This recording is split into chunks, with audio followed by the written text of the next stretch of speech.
The late autumn wind carried dust and dead leaves across the barren landscape of West Texas. 1878. Eliza Carter stood on the porch of her weathered cabin, watching the horizon where the sun bled crimson into the earth. Her calloused hands gripped the Winchester rifle, a weight she'd grown accustomed to since Thomas died 8 months ago. The land was unforgiving to widows, especially those foolish enough to stay. Her mare, Buttercup, whinnied from the makeshift corral, the last valuable thing Eliza owned besides the deed to this patch of stubborn soil. The golden palomino had been Thomas's wedding gift, bred from champion stock back east. Now she was worth more than the cabin and the meager crops combined. The sound of hoofbeats made Eliza's spine stiffen. Out here, visitors rarely brought good news. She raised the rifle, squinting into the dying light. A lone rider approached, slumped forward in his saddle, his mount's gait uneven with exhaustion. "That's far enough," Eliza called out when the stranger was 30 yards away. Her voice carried the steel she'd forged in months of solitude. The rider lifted his head slowly. Even in the dimness, she could see the dark stain spreading across his shirt. "Ma'am," he said, his voice rough as sandpaper. "I mean no harm, just need water for my horse. Plenty of streams 5 miles north." Eliza replied, keeping the rifle steady. "No need to come this way." The man laughed, a bitter, broken sound. 5 miles might as well be 500. He swayed in the saddle. "Name's Daniel Kane, and before you pull that trigger, you should know I'm worth more alive than dead, though I reckon that won't matter much to you." The name hit her like a physical blow. Daniel Kane, the outlaw whose face decorated wanted posters from Fort Worth to El Paso. Bank robber, killer, the kind of man decent folks cross themselves against. "Then you've come to the wrong place," Eliza said. "I've got nothing worth stealing except that horse, and you're in no condition to take her." Kane's dark eyes found hers across the distance, despite his wounds. Despite the exhaustion etched in every line of his face, those eyes held a dangerous intensity.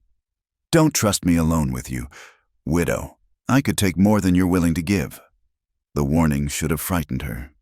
Instead, it sparked something else, a recognition of honesty in a world full of lies. Most men who meant harm didn't announce it. "You're bleeding," she observed. "Observant," he grimaced. "Sheriff's posse caught up with me near Coyote Ridge. Their aim's improving." "And you led them here?"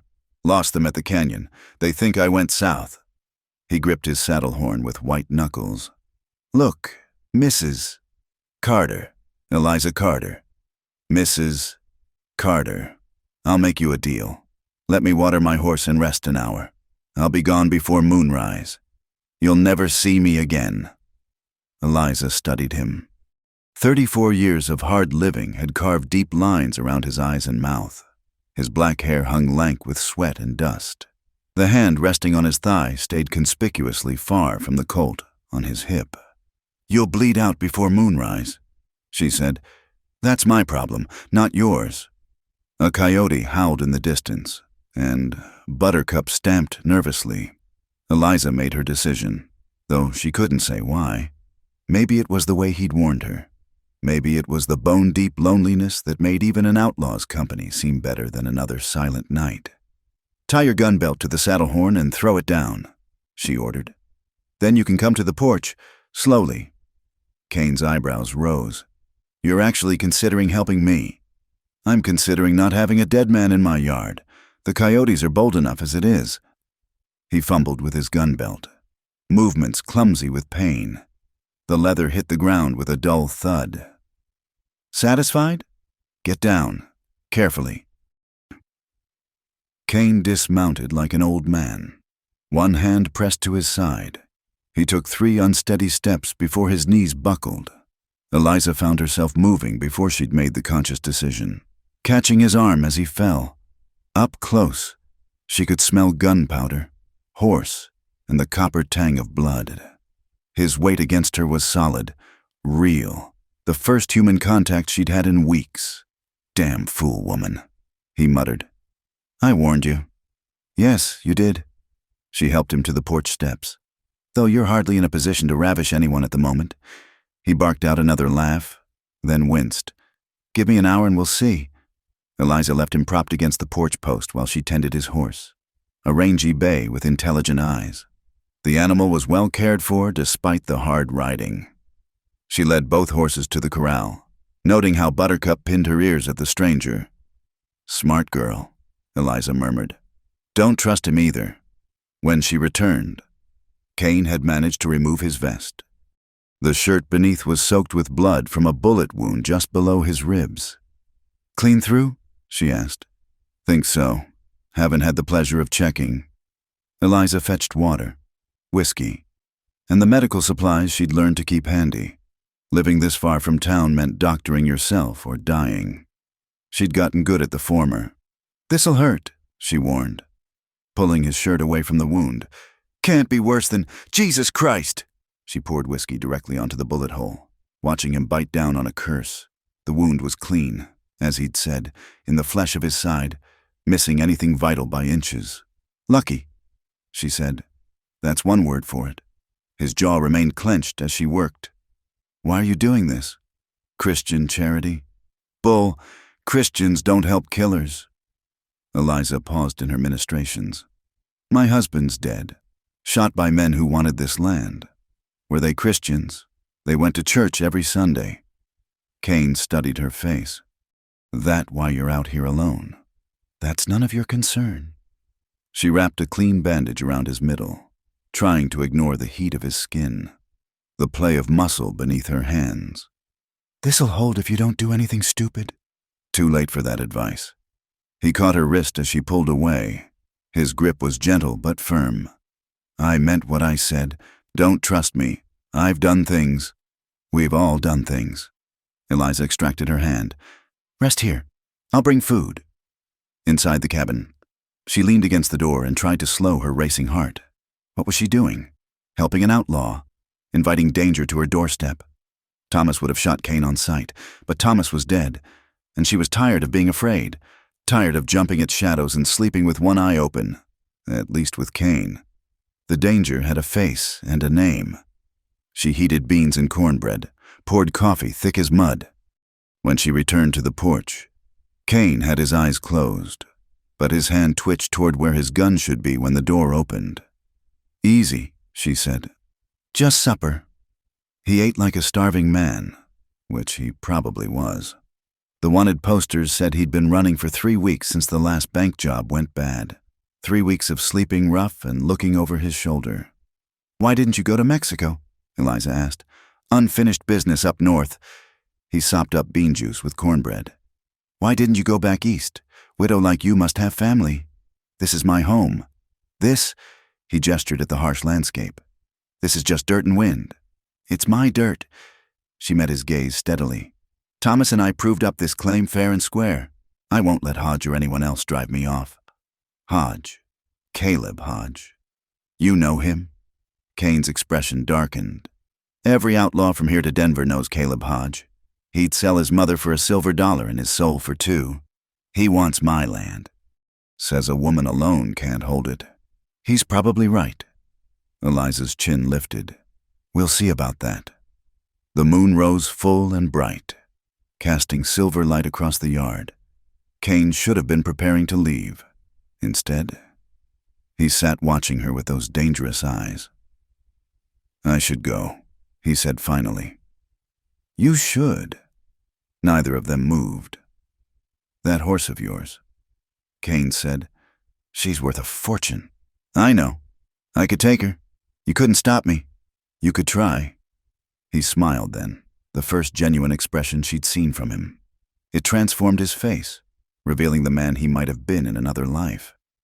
"You're a strange woman, Eliza Carter. And you're a fool, Daniel Cain. That wound won't hold if you ride tonight." "Worried about me? Worried about my conscience?" He stood slowly, one hand braced against the post. "I'll sleep in the barn. Be gone at first light. The barn roof leaks. I've slept in worse places." Eliza made another decision she'd probably regret. "There's a cot in the back room. Was meant for children that never came." The words hung between them, revealing more than she'd intended. Kane's expression softened. "I shouldn't," he said. "No, you shouldn't, but you will." She was right. He followed her inside, moving carefully through the small spaces of her home. Everything about him seemed too large, too male, too alive in rooms that had held only her ghost for months. "I'll sleep light," he said. "Anyone comes, I'll handle it." She showed him the small room, barely bigger than a cell. "Like I've handled everything else." He caught her arm as she turned to go. "Why, really?" Eliza looked at his hand on her arm, at the scars across his knuckles, the strength held in check. "Because I'm tired of being alone, even if it's just for one night, even if you're dangerous. I am dangerous. I know." She pulled free. "Lock the door. I sleep light too." Eliza woke before dawn, as was her habit. For a moment, she forgot about the outlaw sleeping under her roof. Then she heard the creak of floorboards from the back room and reality crashed back. She dressed quickly, pinning up her dark hair with practiced efficiency, and strapped Thomas's navy coat to her hip before leaving her bedroom. The kitchen was cold. She built up the fire in the stove, moving quietly through the familiar routine. Coffee, biscuits, the last of the bacon she'd been saving. If Daniel Kane was leaving today, she might as well feed him properly. It had been too long since she'd cooked for anyone but herself. "Smells good." She didn't jump. Pride wouldn't allow it, but her hand moved to the pistol. Kane stood in the doorway. Shirt untucked, hair mussed from sleep. He looked younger this way, less dangerous, almost human. "How's the wound?" she asked. "I'll live." He moved stiffly to the table. "Mind if I sit?" "It's my table." "That's not an answer." Despite herself, Eliza felt her lips twitch. "Sit. Coffee's almost ready." They ate in silence at first, the only sounds the clink of forks on plates and the wind rattling the windows. Eliza found herself stealing glances at him. His table manners were better than she'd expected. His hands, despite their scars, moved with surprising grace. "You were a soldier," she said. It wasn't a question. Kane's jaw tightened. "Once. Confederate? Does it matter now?" "I suppose not." She refilled his coffee cup. "Thomas fought for the Union, said it was the worst 3 years of his life." He was right. Kane stared into his cup as if it held answers. "War makes killers of decent men. Some of us just never found our way back to being decent." "What happened to your family?" His hand stilled halfway to his mouth. "Why do you want to know?" "You know about my loss. Seems only fair." Kane set down his fork deliberately. "Fair. There's a word that don't mean much out here."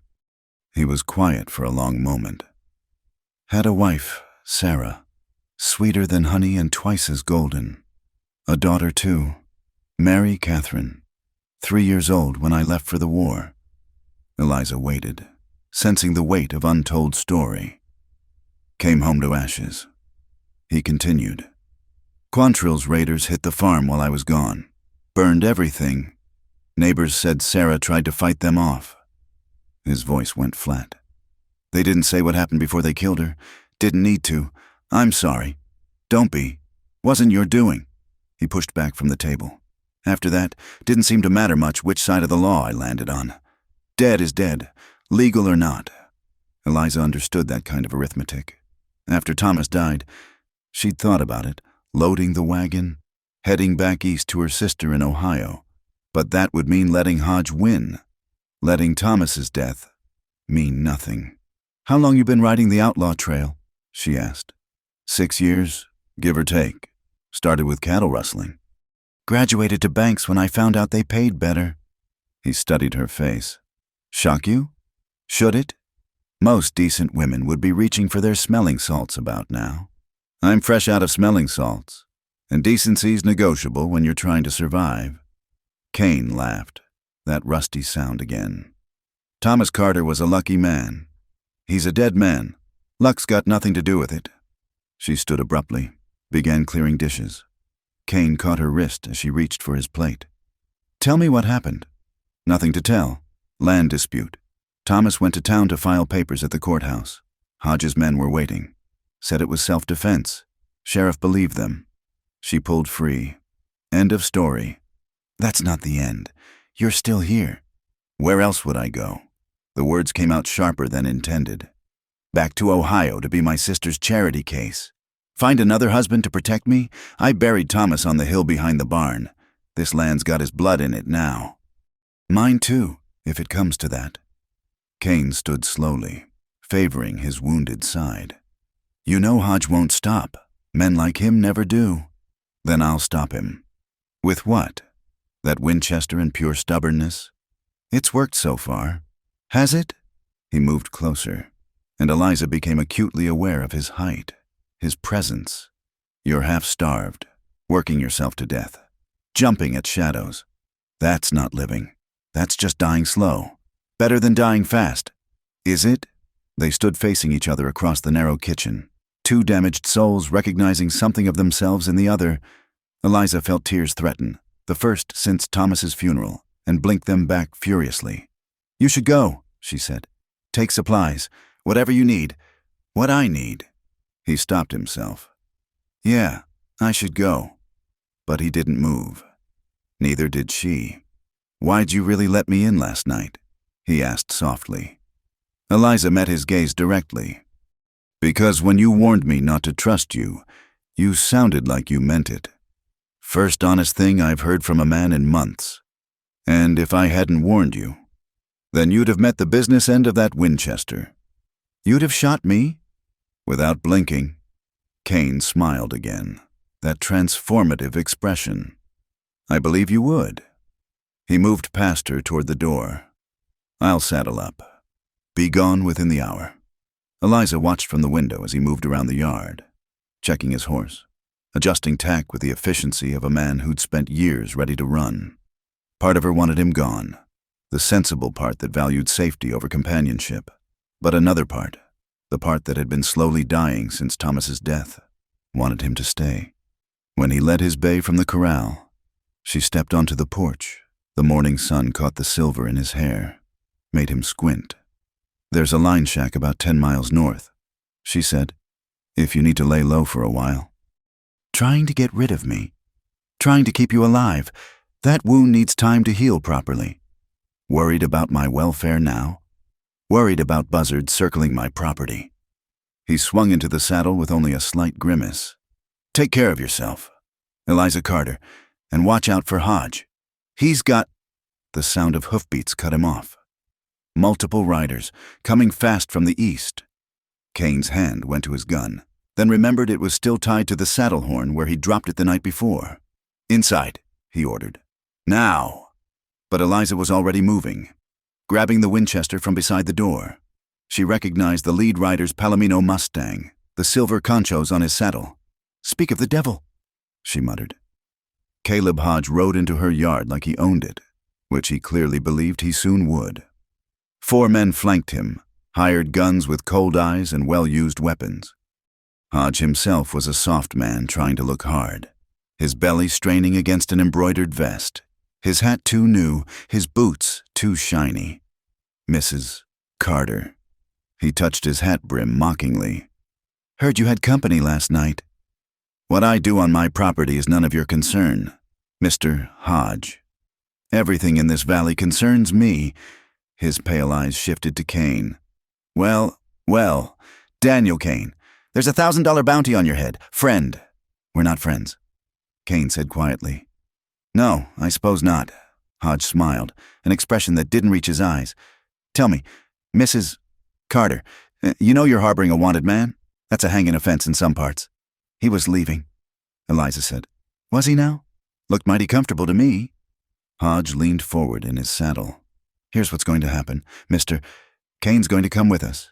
You're going to be sensible and sign over your deed. Everyone goes home happy. Except Kane, Eliza pointed out. And me. Details. Hodge waved a dismissive hand. You can't work this land alone. I'm offering a fair price. You offered my husband a bullet in the back. The temperature seemed to drop 10 degrees. One of Hodge's men shifted nervously. That's a serious accusation, Hodge said softly. Can't prove it. Maybe not in court, but we both know the truth. Kane hadn't moved during the exchange, but Eliza could feel the tension radiating from him. His horse stamped, sensing its rider's mood. Here's a counteroffer, Kane said suddenly. You and your boys turn around and ride out. Nobody bleeds today. 5 against 1, and you're already wounded. Hodge laughed. I like my odds. 6. Everyone turned. Eliza had moved to stand beside Kane's horse, the Winchester steady in her hands. 6 against 2, she corrected. And I don't miss at this range. The standoff stretched taut as wire. Hodge's men spread out slowly, hands hovering near their guns. The morning sun climbed higher, casting sharp shadows across the dusty yard. A hawk circled overhead, waiting for whatever violence might provide its next meal. This is foolish. Mrs. Carter, Hodge said. You're protecting a killer. Takes one to know one. Eliza replied. Kane's voice cut through the tension, low and deadly. Hodge, I'm going to reach for my gun belt real slow, just to strap it on. Nobody needs to get nervous. Don't think so, Hodge said. You're coming with us unarmed or dead. Your choice. There's always a third option. Kane dismounted in one fluid motion, keeping his horse between himself and Hodge's men. Mrs. Carter, I need to borrow something. Help yourself, Eliza said, not taking her eyes off Hodge. What happened next took everyone by surprise. Instead of going for a weapon, Kane moved to Buttercup's corral. The mare pinned her ears, dancing away from him. Easy, girl, he murmured, producing something from his pocket, a piece of biscuit he'd apparently saved from breakfast. Just need to borrow you for a minute. Get away from that horse, Hodge shouted. But Kane was already vaulting onto Buttercup's bare back. The mare, trained to respond only to Eliza and Thomas, should have thrown him immediately. Instead, she stood trembling, ears swiveling between Kane and her owner. It's all right, Buttercup, Eliza said softly. Just this once. The mare settled, and Kane grinned. Thanks for the loan. Mrs. Carter, I'll bring her back. The hell you will, Hodge snarled. Shoot him! But Kane was already moving. He guided Buttercup into a lightning-fast spin that sent dust flying into the faces of Hodge's men. Their horses shied and danced. In the confusion, Kane leaned down from Buttercup's back and scooped up his gun belt from where it lay in the dirt. Now it's interesting, he said, strapping on the Colt. One of Hodge's men went for his gun. Kane's draw was faster, so fast Eliza barely saw the movement. The man's weapon flew from his hand, Kane's bullet striking the metal with a spray of sparks. Next one goes center mass, Kane warned. You can't take us all, Hodge said. But his voice had lost some of its confidence. Maybe not, but I'll take you first. Hodge, guaranteed. Kane's smile was all teeth. Your boys might get me, but they'll be collecting their pay from your corpse. Eliza watched the calculation in Hodge's eyes. He was a businessman, not a gunfighter. He understood profit and loss, and right now the ledger wasn't in his favor. This isn't over, he said finally. Never thought it was. Hodge wheeled his palomino around. Move out! His men followed, casting dark looks back at the cabin. They thundered out of the yard in a cloud of dust and bruised pride. Kane stayed mounted until they were specks on the horizon. Then, moving stiffly, he slid from Buttercup's back. The mare immediately trotted to Eliza, seeking comfort. Good girl, Eliza murmured, stroking the golden neck. You did good. She's something special, Kane said. Responded to leg pressure like she'd been trained to it. Thomas trained her. Said a good horse should respond to the slightest shift in weight. Eliza's throat tightened. He was planning to breed her, start a real horse operation. Still could. With what stallion? Where would I find the time? She shook her head. Dreams die with the dreamer. Mr. Kane. Daniel. He corrected. And that's horse apples. Dreams die when you let 'em.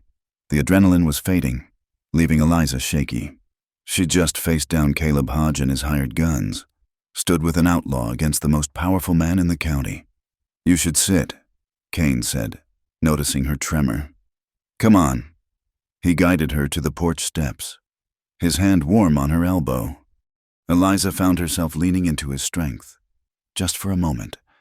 "They'll be back," she said. "Yes. With more men. Probably. You should leave. Now. While you can." Kane was quiet for a long moment. "That what you want?" Eliza looked up at him. His face was close, closer than propriety allowed. She could see flecks of gold in his dark eyes, the faint scar along his jaw. "What I want stopped mattering the day Thomas died," she said. "That's where you're wrong." His thumb brushed her cheek, catching a tear she hadn't realized had fallen. "What you want is the only thing that matters. Question is, do you know what that is?" Eliza jerked away from his touch. Don't what? Don't be gentle with me. I can't." She stood abruptly. "You need supplies, food, ammunition. Take whatever you need." "Eliza, please." The word came out cracked. "Just take what you need and go." Kane studied her for a long moment. Then he nodded. "All right." He gathered supplies methodically. Jerky, hardtack, ammunition for his Colt. Eliza busied herself with unnecessary tasks, trying not to watch him prepare to leave. Again. "There's something else," Kane said from the doorway. "About Hodge. He's got legal papers. Forged, but good enough to fool a judge. Claims Thomas signed over the deed before he died." Eliza spun around. "What? Heard him talking to his lawyer in Amarillo? Plans to file them next week." Kane's expression was grim. "Unless you've got Thomas's original deed." "Of course I have it." But even as she said it, doubt crept in. She hurried to the bedroom, to the strongbox under the bed where they'd kept all their important papers. The box was there. The papers were there. But the deed? No. She rifled through again, desperate. "No, it was here. I saw it after the funeral. I know I did." Kane appeared in the doorway. "When was the last time you checked?" 2 months ago, maybe 3. She sank onto the bed. "Someone's been in my house. One of Hodge's men, probably while you were in town or working the far field." Kane's jaw tightened. "Without that deed, you've got no legal claim. This is my land. Not according to the law. Not if Hodge has papers saying otherwise." Eliza felt the walls closing in. Everything she'd fought for. Everything she'd endured. All for nothing. "Hey!" Kane knelt in front of her, taking her hands. "Look at me." She did, blinking back furious tears. "There's always another way," he said. "Always another play.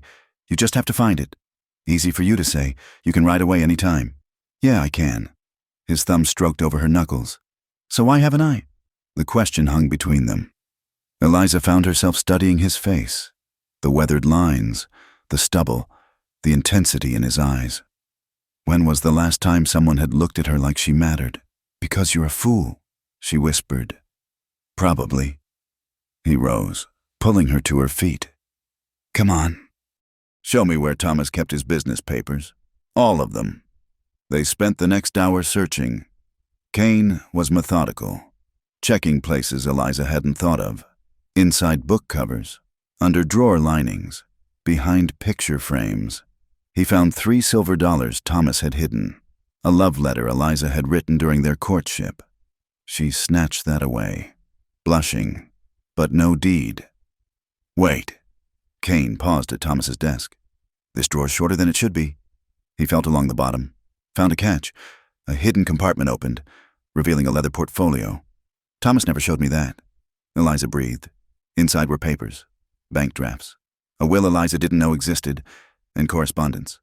Kane whistled low. "Your husband was building a case against Hodge. Look, receipts for bribes, witness statements about other land grabs." He looked up. "Eliza, this is evidence, real evidence, but no deed." "No, but this might be better." He showed her a letter. "It's from the county clerk, confirming the deed was properly filed and recorded, dated a week before Thomas died. So the original deed doesn't matter if there's an official record, and if Hodge's deed is dated after Thomas's death." Kane smiled grimly. "Forgery's a serious crime, even for rich men. Hope flickered. You think it could work? I think it's worth trying, but you'll need help. A good lawyer. Someone Hodge can't buy. With what money? Kane was quiet for a moment. Then, I've got money, hidden in various places. Enough to hire the best lawyer in Texas. Blood money. Money's money. Might as well use it for something good. Eliza stared at him. Why would you do that? Because Hodge needs to be stopped. Because you deserve better than... He stopped, ran a hand through his hair. Because I want to. I can't take your money. Not taking, borrowing. Pay me back when you're the richest horse breeder in Texas. Despite everything, Eliza felt her lips twitch. That's your plan? Make me a horse baroness? You've got the foundation. Buttercup's bloodlines, this land, the grit to make it work. He gestured at the papers. And now you've got ammunition against Hodge. All you need is time and backing. And someone to watch my back while I fight.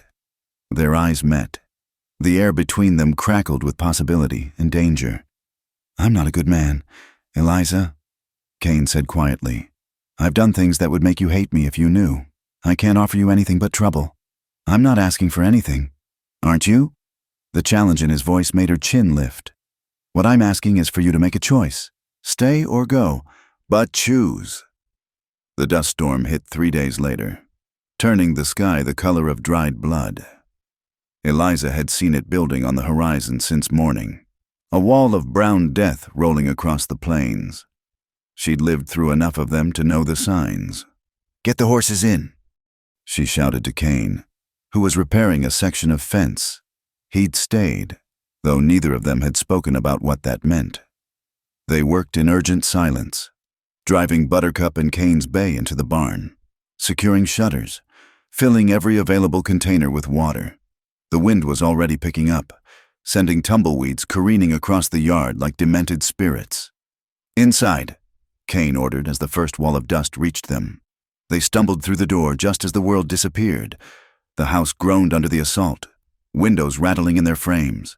Dust seeped through every crack, coating everything in fine grit. Eliza lit a lantern. Daylight was gone, swallowed by the storm. In the flickering light, Kane looked like a ghost, dust painting him sepia. How long? He asked. Hours, maybe all night. She moved to check the windows, ensuring the cloths she'd stuffed around the frames were holding. We just wait. The wind howled like a living thing, clawing at the walls. Something crashed outside, probably the chicken coop Eliza had been meaning to repair. She winced, but didn't move. Nothing to do now but endure. Coffee? She offered. If you can spare it. She could, since Kane had arrived. Mysteriously fresh supplies had appeared. Flour, coffee, salt pork. When she'd confronted him, he'd shrugged. Man's gotta eat. They sat at the kitchen table, cups between them. While the storm raged, the forced intimacy was almost unbearable. For 3 days they'd maintained careful distance, dancing around each other like wary cats. Now, trapped in this small space with nowhere to retreat, that distance collapsed. Tell me about before, Eliza said suddenly. Before the war, before everything. Kane studied his coffee. Not much to tell. Farm boy from Missouri, youngest of 4 brothers. A ghost of a smile. Ma used to say I was born restless, always looking past the horizon. And Sarah, how did you meet? The smile faded. Church social. She was wearing a yellow dress, laughed at my terrible dancing. He was quiet for a moment. We had 2 years, 2 good years before the war came. Do you regret joining up? Every damn day. The curse slipped out, raw and honest. Thought I was being noble, protecting home and hearth. Instead, I left them defenseless. Eliza reached across the table, covering his hand with hers. You couldn't have known. Couldn't I? His hand turned under hers, fingers interlacing. There were rumors about the raiders. I could have stayed, could have been there when... Stop! Her grip tightened. That kind of thinking will drive you mad. Believe me, I know. They sat in silence, hands clasped, while the storm battered the house. The lantern flickered, sending shadows dancing on the walls. "Sometimes I dream about it," Eliza said softly. "The day Thomas died, I dream I went with him to town, or convinced him to wait. Or saw the ambush coming." She laughed bitterly. "Useless dreams." "Not useless, human." Kane's thumb stroked across her knuckles. "We dream about changing what we can't accept. And when we wake up, we're still here, still breathing, still fighting." His eyes met hers. "That has to count for something." The wind gusted harder, and something heavy slammed against the side of the house. Eliza jumped, then forced herself to relax. "Just debris, nothing more." "I should check the barn," Kane said. "You can't, not in this." She stood, moving to the window. The world outside was gone, replaced by a solid wall of brown. "The horses are safe. The barn stood through worse." "You sure?" "I'm sure." She turned back to find him standing close behind her. Too close. "Daniel." "I know." But he didn't move back. "I know all the reasons this is a bad idea. Know I should keep my distance. Know you deserve better than... Stop telling me what I deserve." The words came out sharper than intended. "Everyone wants to tell me what I deserve, what I should want, what I should do. Thomas is dead. I'm alone. And I'm so tired of being told how to feel about it." "What do you feel?" The question hung between them like a challenge. Eliza could feel the heat of him, smell leather and dust and something uniquely male. When had she last stood this close to a man who wasn't her husband? Confused, she admitted. Angry, lonely, guilty for being lonely. She met his eyes. "Afraid. Of me. Of myself. Of what I want when I look at you." Kane's hand came up to cup her cheek. "And what's that? To feel alive again, even if it's wrong, even if it's just for tonight. Eliza." She kissed him. It was graceless, desperate, nothing like the sweet kisses she'd shared with Thomas. Kane froze for a heartbeat, then responded with an intensity that stole her breath. His arms came around her, pulling her against him, and she could feel the barely leashed control in his grip. When they broke apart, both were breathing hard. "This is a mistake," Kane said roughly. "Probably. I'll hurt you, maybe not meaning to, but I'm already hurt, already broken." She traced the scar on his jaw. "Maybe that's why I understand you. Maybe that's why you stayed." He caught her hand, pressed it flat against his chest, where she could feel his heart racing. "I stayed because leaving felt like dying, because you look at me like I'm still a man instead of a monster. You're not a monster. You don't know the things I've done. I know you warned me when you could have just taken what you wanted. I know you stood with me against Hodge. I know you're gentle with my horse and you fix things without being asked and you..." Her voice broke. "You make me remember what it feels like to not be alone." The wind screamed around the house, but in the circle of Kane's arms, Eliza felt stillness. He held her like she was made of spun glass, like she might shatter if he moved wrong. "I can't stay forever," he said into her hair. "There's prices on my head in 3 states. Eventually, someone will come collecting. I'm not asking for forever." "What are you asking for?" She pulled back to look at him. Just now. Can't that be enough?" He studied her face, and she saw the war in his eyes, desire battling with conscience, need fighting against honor. Then something shifted, decided. "God help me," he muttered, and kissed her again. This time there was no hesitation. The kiss was fierce, claiming, full of promises neither of them could keep. Eliza's hands fisted in his shirt, anchoring herself as the world spun away. She'd forgotten this, the heat, the want, the sweet ache of being desired. When Kane lifted his head, his eyes were dark as midnight. "You sure?" "No." She smiled shakily.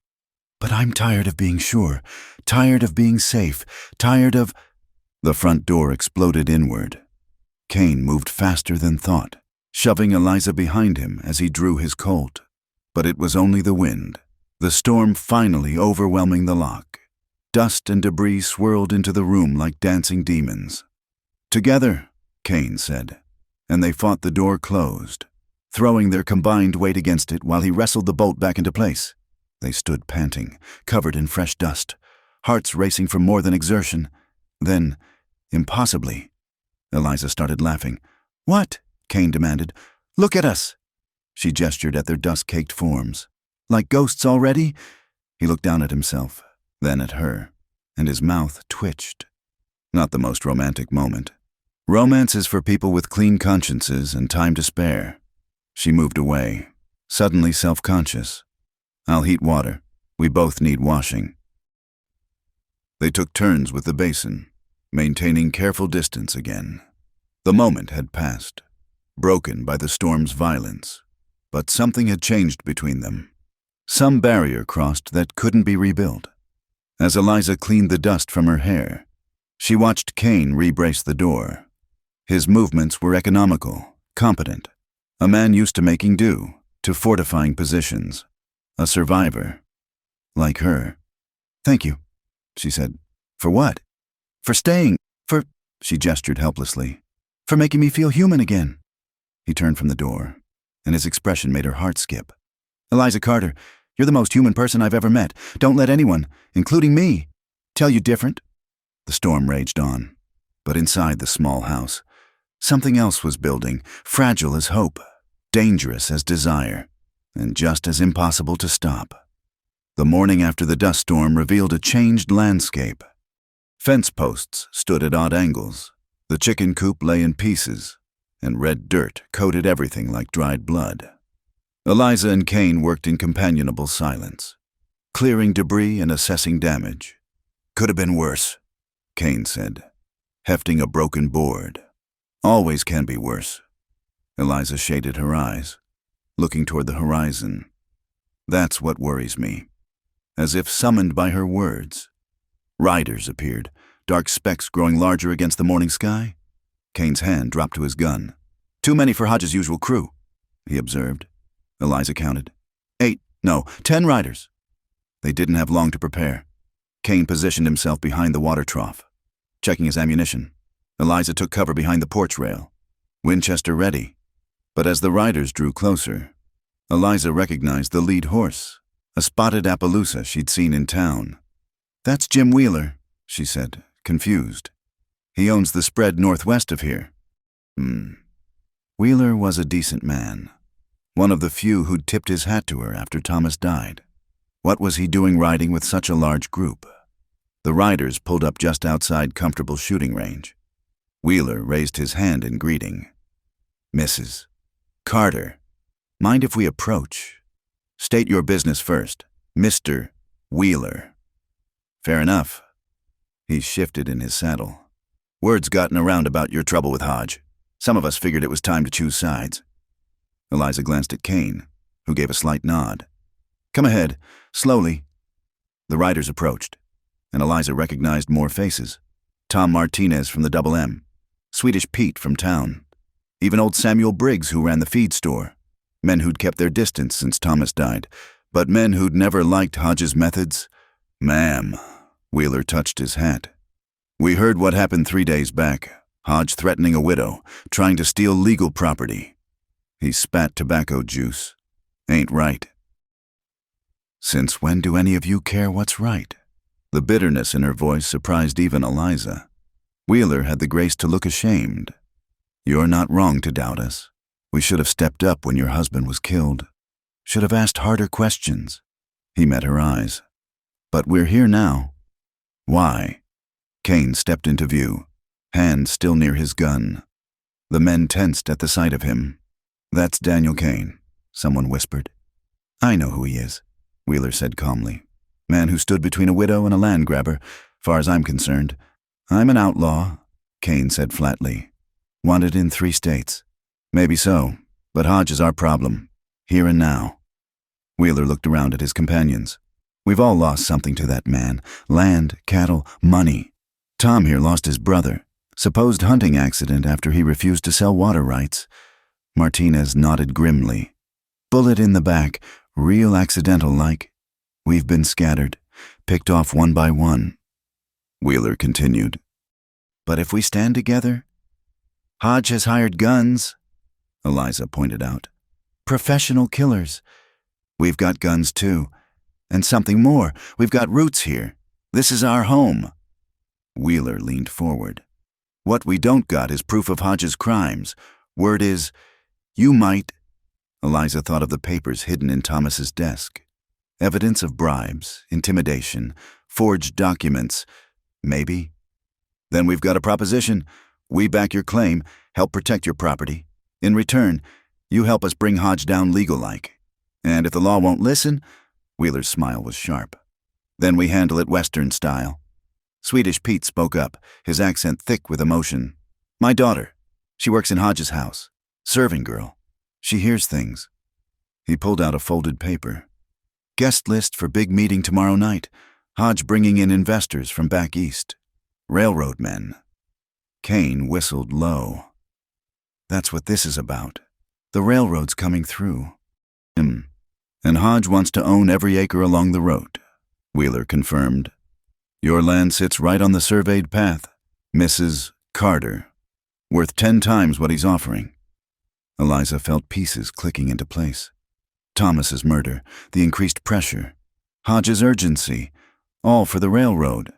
He killed my husband for money, she said quietly. Yes, ma'am, probably did. Wheeler's voice was gentle. Question is, what are you going to do about it? Eliza looked at the assembled men, ranchers, farmers, townspeople, not friends, exactly, but people with common cause. Then she looked at Kane, reading the question in his eyes. Mr. Wheeler, she said finally, I accept your proposition, but I have conditions. Name them. First, Daniel Kane is under my protection. Anyone who has a problem with him has a problem with me. Murmurs ran through the group, but Wheeler nodded. Fair enough. Man's risking his neck for our cause. Second, when this is over, however it ends, you all acknowledge my legal claim to this land. No more looking the other way while someone tries to drive me out. Agreed. Third, Eliza's voice hardened. We do this smart. No wild vigilante justice that gets good people killed. We try the legal route first. And if that fails, she chambered around in the Winchester, then we do what needs doing. Wheeler grinned. Yes, ma'am, boys. Looks like we got ourselves a leader. I'm not. You are. Kane interrupted quietly. They're looking to you because you've got what Hodge wants most. You've got the most to lose. That makes you the center of this fight, like it or not. The men spent the next hour planning. Swedish Pete's daughter had provided invaluable intelligence. Not just the guest list, but timing, security arrangements, even menu details. Hodge'll have his regular guns plus extra hire, Wheeler calculated. Maybe 15, 20 men total. Too many for a straight fight, Martinez said. Then we don't fight straight. Kane spoke up. We fight smart. Hit him where he's weakest, his reputation with those Eastern investors. What are you thinking? Kane smiled, the dangerous expression Eliza was learning to recognize. Man like Hodge depends on looking respectable, successful, in control. What happens if his big investors see him for what he really is? Go on, Wheeler urged. We've got evidence of his crimes. What if it mysteriously appeared during his fancy dinner? What if his victims showed up to testify? What if... Kane's smile widened. His forged deed got compared to the real documentation on file at the county seat. The county clerk's in Hodge's pocket. Someone protested. The local one. Sure. But the territorial records in Austin? Those are harder to buy. Kane looked at Eliza. How fast can that mare of yours travel? Understanding dawned. To Austin and back? 3 days hard riding. 2 if I push. Too dangerous, Wheeler said. Hodge'll have men watching the roads. Not all the roads. Eliza countered. I know trails Thomas used during the war. Rough country, but passable. I'll go with you, Kane said. No. Eliza's response was immediate. You're known. Every bounty hunter between here and Austin would take a shot. She turned to the group. Besides, we need you here. Someone has to coordinate our people. Keep Hodge distracted. She's right, Wheeler said reluctantly. But she can't go alone. I'll take Martinez's boy. Roberto, he knows the back country, and he's got reason to see Hodge pay. Martinez nodded slowly. Roberto's a good rider. Good shot, too. Plans crystallized quickly. Eliza and Roberto would leave at nightfall, taking the evidence and riding hard for Austin. Meanwhile, the others would prepare for Hodge's dinner party. Not to attack, but to expose. Make him sweat, Kane advised. Let him know we're watching. Maybe someone accidentally mentions the territorial records being checked. Maybe someone asks about the railroad survey. Death by 1,000 cuts. As the men prepared to leave, Wheeler pulled Eliza aside. This is dangerous. What you're doing. Hodge finds out you're riding to Austin. He won't. But if he does, then I'll deal with it. She met his eyes steadily. My husband's dead. Mr. Wheeler, I've got nothing left to lose but the land he died for. Wheeler glanced at Kane, who was helping Martinez with his horse. Maybe you've got more than you think, ma'am. Heat rose in Eliza's cheeks. We're not my business, Wheeler said quickly. Just be careful, both of you. Hodge is mean as a snake when cornered. After the riders left, Eliza found Kane in the barn, checking Buttercup's hooves. You don't have to do this, he said without looking up. Austin's a long ride through rough country. You know I do. He straightened, his expression unreadable. I don't like it. You out there, exposed, while I sit here playing war games with ranchers. You're doing what needs doing. So am I. Damn it, Eliza! He stopped, ran a hand through his hair. I've already lost. I can't. She crossed to him, placed a hand on his chest. I'm not Sarah. This isn't Missouri. And you're not the same man who left for war. No, he agreed roughly. I'm worse. You're here. That's what matters. She rose on her toes, kissed him softly. Keep them safe while I'm gone. Keep yourself safe. His arms came around her, crushing her against him. Come back, he said into her hair. Whatever happens, you come back. I will. But as she prepared for the dangerous ride ahead, Eliza wondered if that was a promise she could keep. The stakes had never been higher, the enemy never more desperate, and somewhere in her heart, she knew the real battle was just beginning. The night before Eliza's departure for Austin, sleep eluded them both. She found Kane on the porch, keeping watch, his silhouette sharp against the star-filled sky. Can't sleep either? She asked, wrapping a shawl around her shoulders against the cool air. Never could before a fight. He shifted to make room for her on the bench. And make no mistake, that's what this is. They sat in comfortable silence, listening to the coyotes calling in the distance. The moon hung low and orange, painting the landscape in shades of amber and shadow. I've been thinking about fear, Eliza said eventually. How it changes shape. When Thomas was alive, I feared losing him. After he died, I feared being alone. Then you came, and now, she trailed off. Now you fear something else. Kane finished. I fear wanting again, hoping again. She turned to look at him. I fear what I feel when you look at me. Kane's jaw tightened. You should fear it. I'm poison, Eliza. Everything I touch turns to ash. Stop. She placed her hand over his. Stop punishing yourself for being human. Human? He laughed bitterly. I've killed 12 men, maybe more. Lost count after a while. In war. Some, others because they were between me and money. Or because they drew first. Or because... He stopped, pulled his hand away. Because killing gets easier each time you do it. Eliza absorbed this confession, waiting. She'd learned that Kane's truths came in waves, advance and retreat, like a wary animal. The worst part, he continued, voice rough, is that I was good at it. Fast, accurate, cool-headed, the perfect killer. He looked at her then, eyes haunted. That what you want warming your bed? A man with that much blood on his hands? I want the man who warned me against himself, who stood with me against Hodge, who fixes fence posts without being asked and talks to my horse like she understands every word. She reached up, touched his face. I want the man who's been trying so hard to be better that he's forgotten he already is. Eliza, I'm not asking you to forget your past. I'm asking you to believe in a future. She moved closer. My future? Our future? If you'll have it. Kane caught her hand, pressed it against his cheek. You're killing me, woman. No, she said softly. I'm bringing you back to life. There's a difference. He turned his face into her palm, kissed it gently. Such a tender gesture from hands that had dealt death.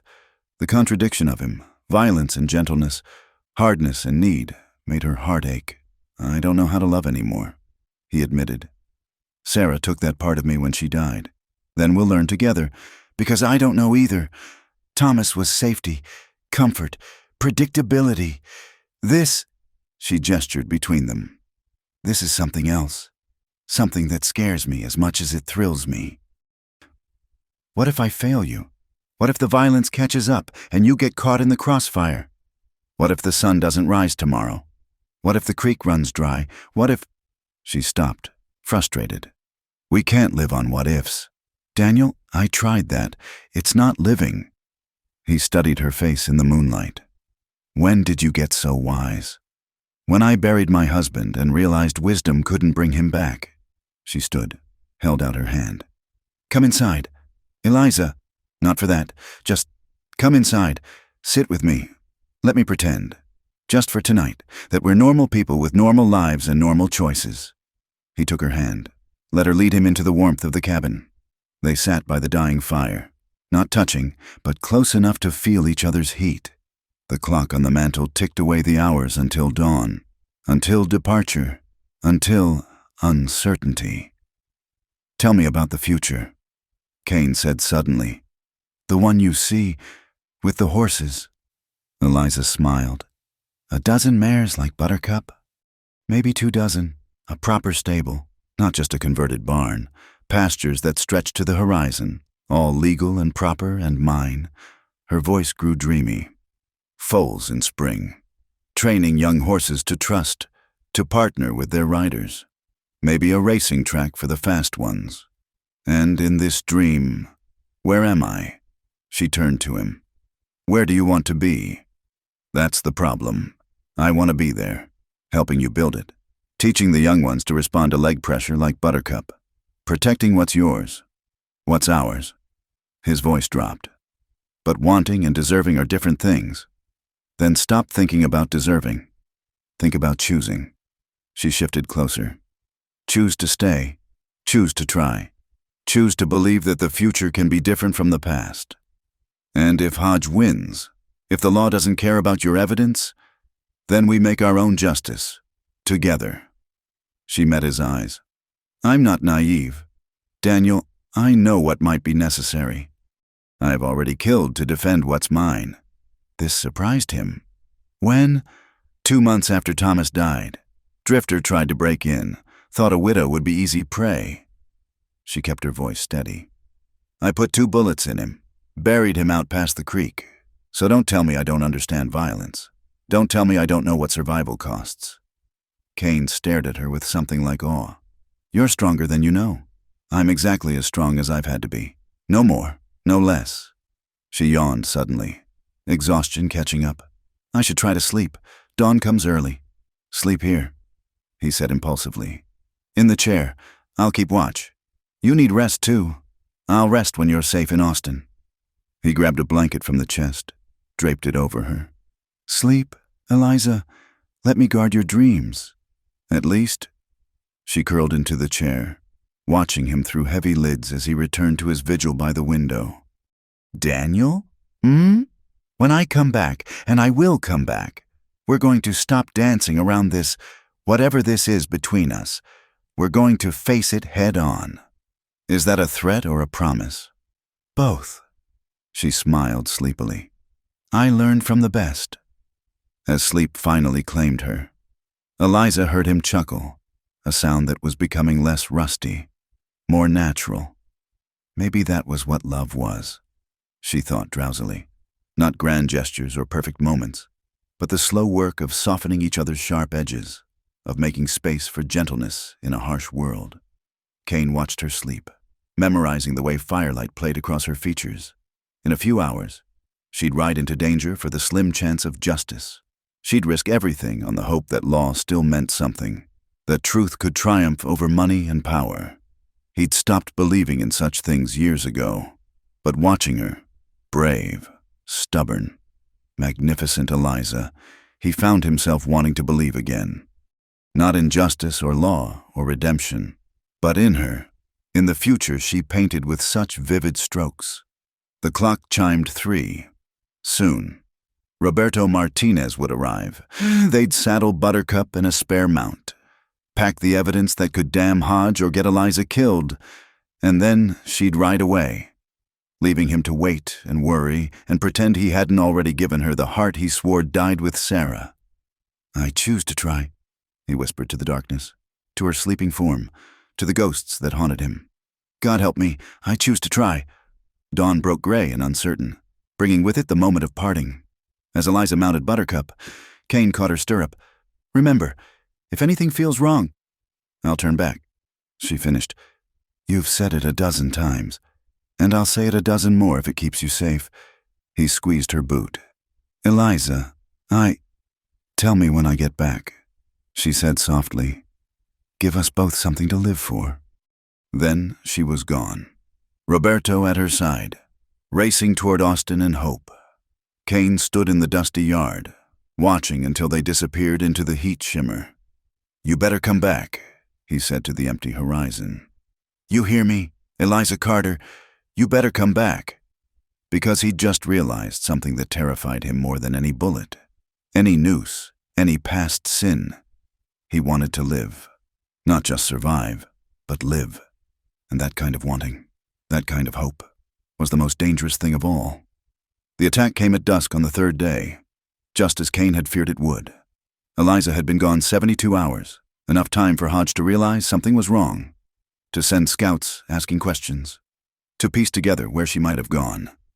Kane saw the dust cloud first, a brown smudge against the sunset. He'd been expecting it, had spent 3 days preparing the Carter homestead for siege. Wheeler and his men had helped, turning the small cabin into a fortress, reinforced windows, ammunition stockpiled, water barrels filled. "They're coming," Swedish Pete called from his position in the barn loft. Kane counted the riders through Thomas's old field glasses. 15, no, 18 men, Hodge himself in the lead. "Arrogant bastard," Wheeler spat. "Thinks he can waltz in here and take what he wants." "Let him come," Martinez said grimly, checking his rifle. "My Roberto should be in Austin by now. We just need to hold." The defenders numbered only 8.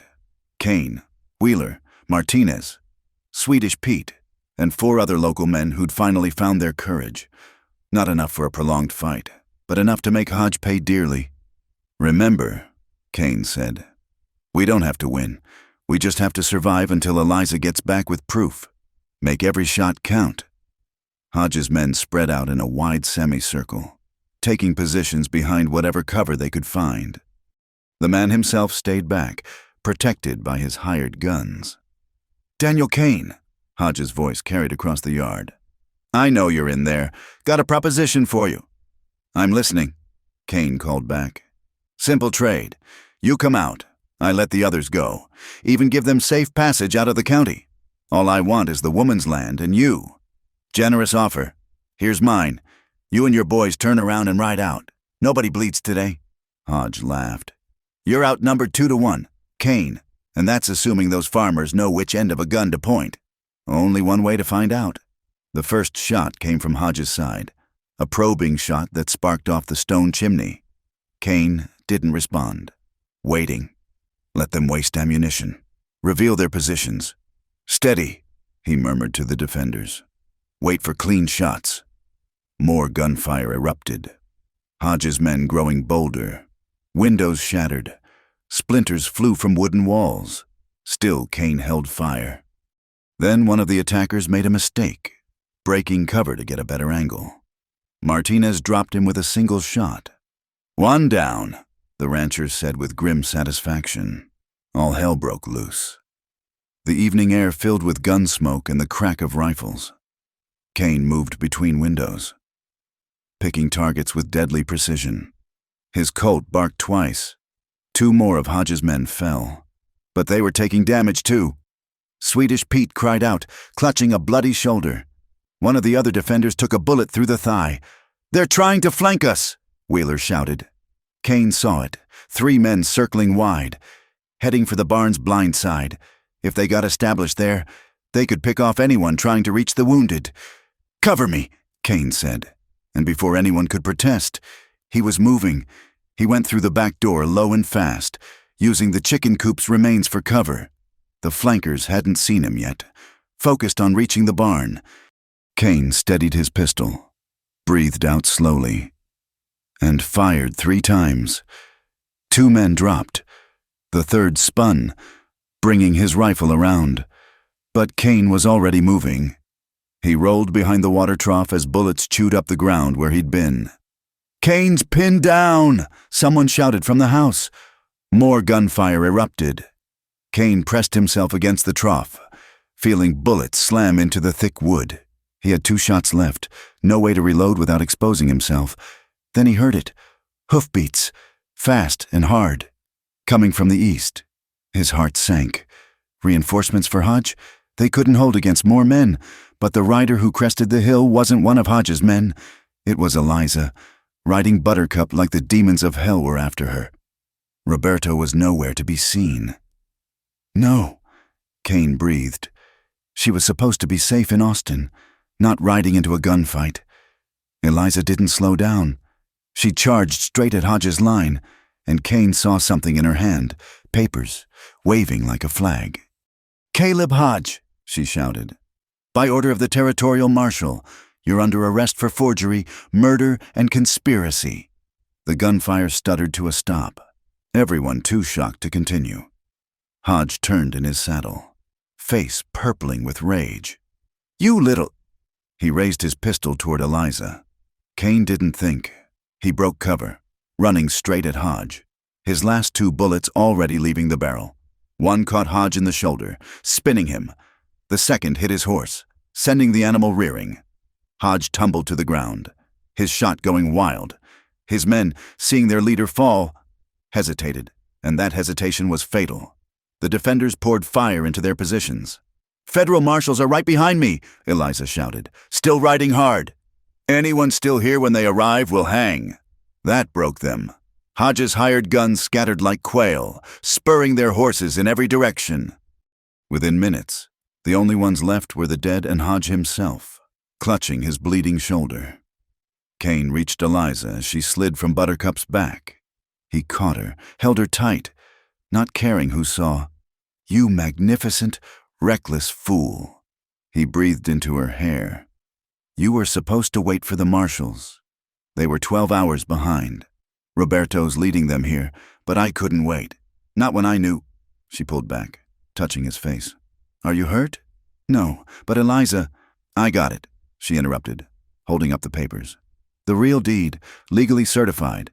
The territorial governor himself signed the warrant for Hodge's arrest. It's over. Daniel, it's finally over." Kane looked over her shoulder at Hodge, who was trying to crawl toward his fallen pistol. Wheeler had already moved to stand on the weapon, rifle trained on the wounded man. "Not quite over," Kane said quietly. "There's still the matter of justice for Thomas." Eliza followed his gaze. Something cold and final entered her eyes. She walked to where Hodge lay, stood looking down at him. "You killed my husband," she said simply. "Prove it." Hodge gasped. "I don't have to. The marshals will be very interested in your forged documents, in the witnesses who've come forward, in the men willing to testify about your orders." She crouched beside him. "You're going to hang, Mr. Hodge, legally, properly. With all the process you denied Thomas. This isn't over," Hodge snarled. "I've got lawyers. Influence? You've got nothing." Eliza cut him off. "Your Eastern investors pulled out when they learned about the investigation. Your bought judges are scrambling to distance themselves. Your empire is ash, and you built the fire yourself." She stood, turned away from him. Kane saw her shoulders shaking and moved to her, offering silent support. "It's done," she whispered. "Thomas can rest now." The sound of many horses announced the marshal's arrival. Roberto led them, grinning broadly despite a bandaged arm. "Sorry, Senora Carter," he called. "You ride too fast for us." The marshals took charge efficiently, binding Hodges' wound before shackling him. They gathered statements, collected evidence, began the slow process of untangling years of corruption. As the sun set on the blood-stained yard, Kane found himself alone with Eliza on the porch. The others were tending wounded or talking with the marshals. "So," Eliza said quietly, "it's finished. Hodges arrested. The land is mine. The railroad will pay fair price for passage rights." She looked at him sideways. "What happens now?" Kane was quiet for a long moment. "Depends. On whether that federal warrant has my name on it, too." Eliza smiled. "Funny thing about that, the marshal said something about jurisdiction. Apparently, Daniel Kane's crimes were all committed in states that haven't filed proper extradition requests with the territory." She turned to face him fully. "Seems you're a free man in Texas, Mr. Kane. At least for now. Free." He tasted the word like foreign wine. "Been so long, I don't know what that means anymore. It means you have choices. Stay or go. Build something or keep running." She took his hand. "I know which I'm hoping for, but the choice is yours." Kane looked at their joined hands, at the blood under his nails, at the delicate strength of her fingers. He thought about the life he'd led, the violence that had defined him, the emptiness that had driven him from place to place. Then he thought about the future Eliza painted, horses and sunrises and ordinary days that weren't ordinary at all because she'd be there. "I killed 3 more men today," he said roughly. "That blood doesn't wash off." "No, it doesn't." She agreed. "But maybe it doesn't have to. Maybe you just learn to plant things with bloody hands. Maybe you build something good enough that the blood matters less than the building." "You really believe that?" "I believe in you. That's enough to start with." Kane made his decision then. On that porch with gun smoke still hanging in the air and marshals cataloging the dead. He pulled Eliza close, kissed her with all the desperate hope of a man choosing life over mere survival. "All right," he said against her lips. "Let's build something worth defending." Spring came early to West Texas that year, painting the harsh landscape in unexpected colors. Wildflowers carpeted the hills where gunfire had echoed just months before. The morning sun found Eliza working in the garden she'd finally had time to plant, her hands deep in the rich soil.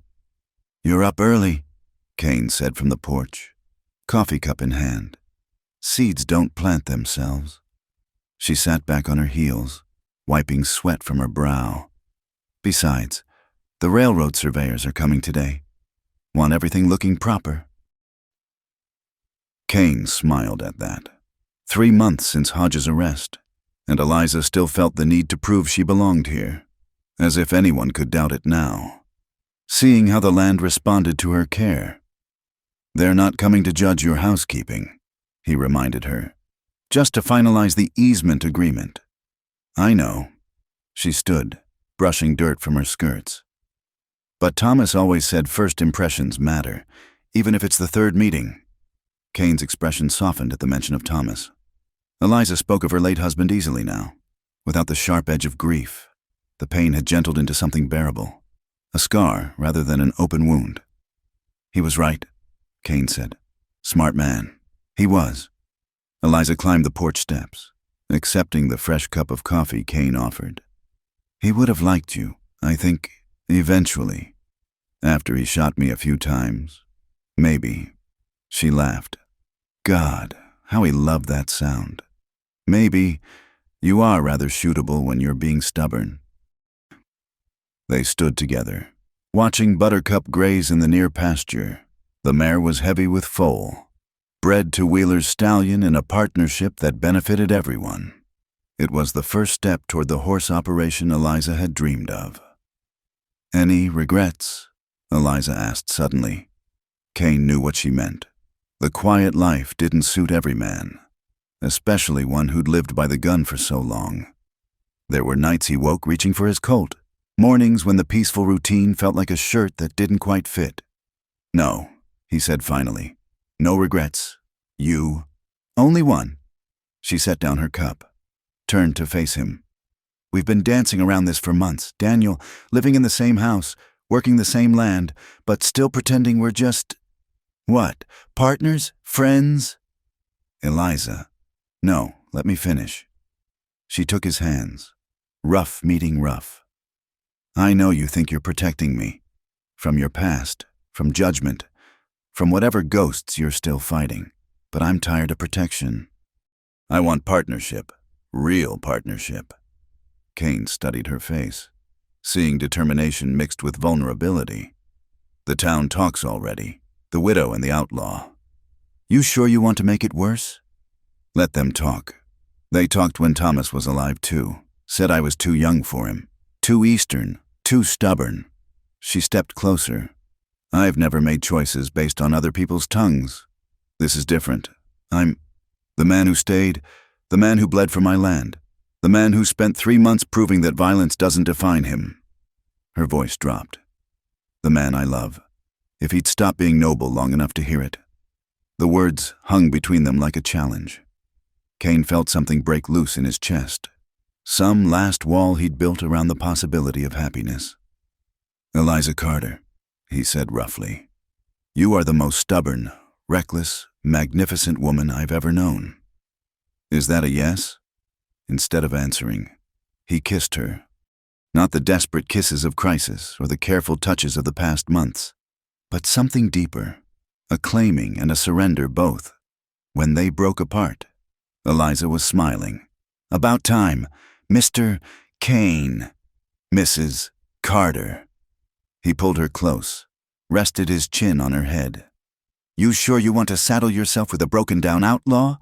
Former outlaw, she corrected.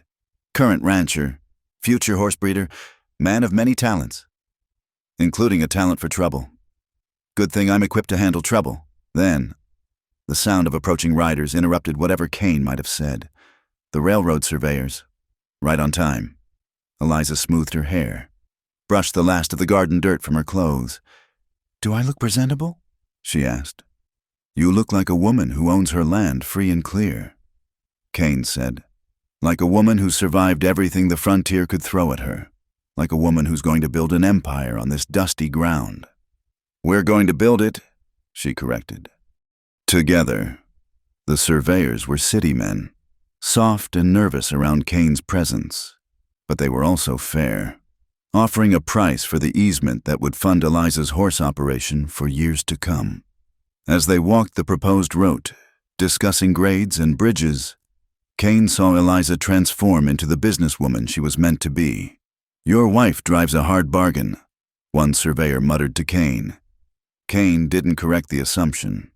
She's had practice dealing with hard men. You gentlemen are easy by comparison. By the time the surveyors left, the deal was struck. Eliza would have her funding, the railroad would have its route, and the land would remain theirs, to build on as they chose. That evening, as purple shadows stretched across the valley, Kane found Eliza at Thomas's grave. She went there sometimes, not in grief, but in gratitude. He joined her silently, understanding the need to honor what was while embracing what could be. I told him, she said quietly, about us, about the future. I think he would understand. He loved you. He'd want you happy. Yes, she leaned into Kane's side. He would, even if happiness came in an unexpected package. They stood together as the stars emerged, diamonds scattered across black velvet. Somewhere in the distance, a coyote called to its mate. The night sounds of the frontier surrounded them, familiar now, almost comforting. I need to tell you something, Kane said, about the money I offered before, for the lawyer. We don't need it now. The railroad payment, it's not about need. It's about truth. He took a breath. The money's in 3 different banks, Austin, Fort Worth, Denver, letters of credit under false names. Almost $30,000 total. Eliza whistled low. That's a fortune. Blood money, every cent stolen. He turned to face her. I want to give it back. Much as I can, anyway. Anonymous donations to families I wronged, churches, orphanages. Clean the slate as much as possible. That's good, Daniel, right. But I want to keep enough to buy breeding stock, to build proper stables, to give us a real start. He watched her face carefully. That make me a hypocrite? That makes you human. She touched his cheek. Use it for building, for creating instead of destroying. Turn blood money into life money. Practical woman. I've had to be. She smiled. But yes, let's find the families you can make what amends are possible. Then use what's left to build something Thomas would have been proud of. A week later, Wheeler brought news from town. Caleb Hodge had been found guilty on all charges. The judge, a new one, appointed from Austin, had sentenced him to hang. Feel anything about that? Kane asked Eliza after Wheeler left. Relief, she said simply. Justice. Maybe a little pity. He could have been a builder instead of a taker. She looked at Kane, but mostly relief. Spring rolled into summer.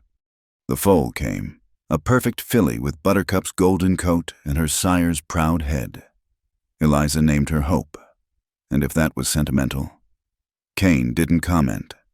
The stable Kane built with his blood money slowly filled with quality horses. Word spread that the Carter Ranch, people still called it that, though Eliza had quietly added Kane's name to the deed, had the best trained mounts in 3 counties. One evening, as they sat on the porch watching Hope gamble in the pasture, Eliza said, I've been thinking about names. Oh, if we're going to do this proper, be partners in everything, maybe we should make it official. Kane's heart stuttered. Eliza Carter, are you proposing to me? Would you say yes if I was? He set down his coffee cup, pulled her onto his lap. I've already said yes to you a dozen different ways.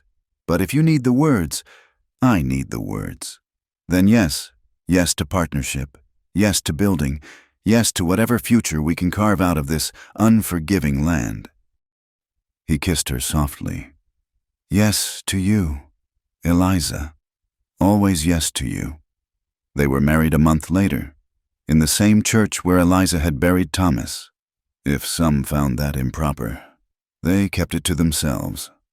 The ceremony was small. Wheeler and his wife, Martinez and Roberto, Swedish Pete and his daughter, a handful of others who'd stood with them against Hodge. As they exchanged vows, Kane thought about redemption, not the dramatic kind from penny novels, but the quiet daily kind, choosing to build instead of destroy, to stay instead of run, to love instead of merely survive. Do you, Daniel Kane, take this woman? I do, he said, meaning it with every scarred and healing part of himself, later, as they danced at the modest reception. Eliza whispered, No regrets? None, he said firmly. Though I should warn you, I still can't dance worth a damn. Good thing I'm not marrying you for your dancing. What are you marrying me for? She pretended to consider. Your horse training skills, your fence mending abilities, your coffee-making expertise. That all? Well, she said, eyes dancing. There might be 1 or 2 other reasons. He spun her, clumsy but enthusiastic, and her laughter filled the room like music. Years later, when the Carter Kane Ranch was known across Texas for its fine horses, when their children played in the same yard where gunfights had once raged, when the railroad brought prosperity to the valley, people would still tell the story of the widow and the outlaw. But Eliza and Daniel knew better. They weren't a widow and an outlaw. They were builders, partners, survivors who'd chosen to thrive. They were proof that the past didn't have to define the future, that love could grow in the harshest ground, that sometimes the best revenge against a cruel world was simple happiness. And in the end, that's what they built together. Not just a ranch or a business or a family, but a life worth living. A life worth fighting for. A life that turned blood and dust into hope and home. In the spring mornings, when mist rose from the creek and foals tested new legs in the pasture, when coffee bubbled on the stove and plans for the day took shape, Daniel Kane would look at his wife and think, I warned her not to trust me alone with her. And she didn't listen. Thank God she didn't listen. Thank you so much for listening to this story. We'd love to know where you're enjoying this tale from. Leave a comment below and let's connect.